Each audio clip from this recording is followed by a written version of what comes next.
हे शनीचं बोट आहे, मधलं बोट जे आहे ते आणि ह्याकडे शनीचं माउंट आहे. ही लाईन जे त्याला एक शनिरेखा असं पण म्हणतात. म्हणजे भाग्यरेषेला एक नाव शनिरेखा पण आहे. तर इथं शनिरेखा आहे, तर शनीकडेच जाणारी असं सगळ्यांचं म्हणणं आहे. पण मला माझ्या अनुभवाने असं वाटलं, की शनीकडून निघालेली लाईन हां, म्हणजे भाग्यरेषा. म्हणजे भाग्यरेषा. कारण सूर्याकडून निघालेली नाही, सूर्याची रेषा आहे. बुधाच्या खालून निघाली तर हेल्थची लाईन आहे.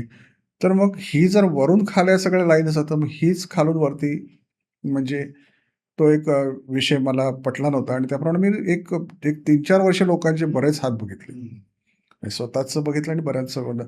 आज मी इतक्या वर्षात इतक्या लोकांचं बघतो. आज माझे इंटरनॅशनल कॉल पण असतात. कालच एक मॅडम होत्या, डॉक्टर आहेत अमेरिकेतले. असे अनेक इंटरनॅशनल कॉल असतात माझे.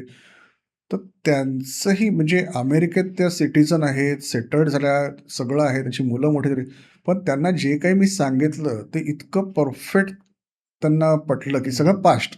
हो. मग त्यावेळेला पण मी लाईन त्यांची कशी वाचली, तर मी ती वरूनच खाली वाचलेली आहे. ओके.